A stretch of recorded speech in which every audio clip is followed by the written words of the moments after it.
The following is a presentation on some of the customizations that can be done for a business in a custom application.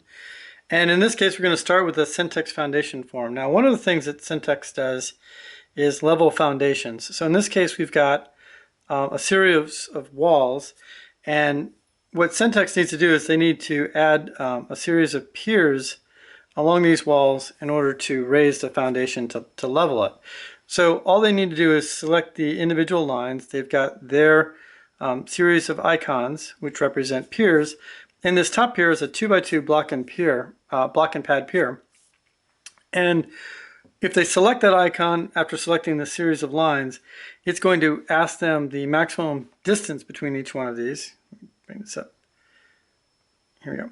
And so they can set the distance to a maximum of 8 feet. And if they calculate, what it's going to do is it's going to calculate the best distribution and lay out those piers for them. So if we zoom in, we'll actually notice along this wall, they're not going to be exactly 8 feet. They're going to be, in this case, each one of these is 6 feet 9 inches in spacing.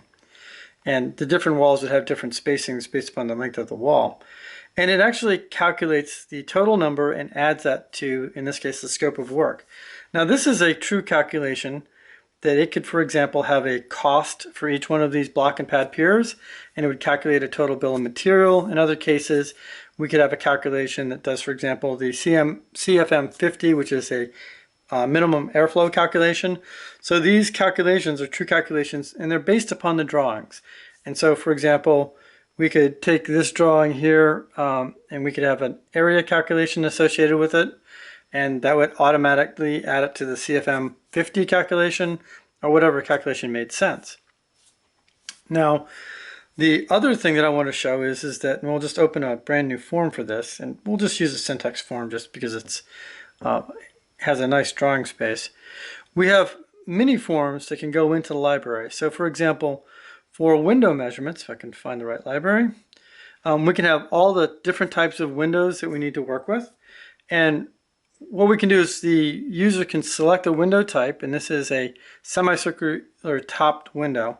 We add that to the form, and it gives us the icon, but in addition to that, it actually guides us in terms of the measurements that we need to take. So we need to take these height measurements, and it provides us with a table to enter the data. And we really just need to zoom in and select the dimension we're going to capture and type it in. So we can see what dimension we want, and then we just go ahead and take that measurement, add it to the fields, and it'll tab on through. And so for example, if you had to do all the shutters for all the windows inside of a house, you would just go and select the various different windows and the windows type that you have. You would add them to the drawing. You could line these up, but you would just fill out the appropriate information. And as you added each one of these window specifications, it would prompt you for the information. Now these are customizations, so the business has to tell me what fields that they want to have for that, and I have to create these assets. But for example, if you wanted to say which room it was in, so you knew which dimensions were associated with which room. So if you had different colors of shutters, etc., you could have these forms so they captured the appropriate information.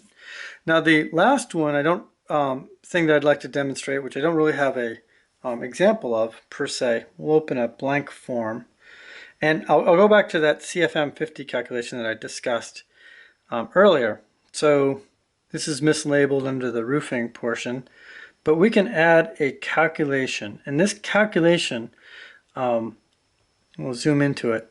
It's going to take any area that we add, and it's going to add that area. We can apply a height, so we'll just do kind of something simple here real quick. And obviously this isn't a great example. We'll calculate the area. Now we notice the area goes into the field. If, for example, the ceiling height was 12 feet, we would just put in the value here. No, it's supposed to be 12. I'll try that again, see if I can actually type in correctly. Put in the value, and we'll notice that it does the calculation, and it calculates other values as well in terms of this one particular one. And so any sort of standard calculation that you need to do on site, we could just simply add that as a library item and you could drop it into the drawing. And again, this is a customization, so there'd be a lot of, there'd be some time involved in actually creating these items for you, but it's a capability that really I don't think is offered really in any other software packages. And that's really my presentation. These are for customizations.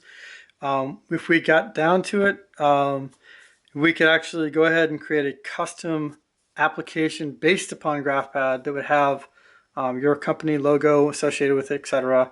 We have volume purchase agreements so that if you're want to maintain this for a particular your organization so nobody else can get it, we can actually distribute it through a store, and it's only people associated with your Dun & Bradstreet number that would be able to even know that there's an application out there.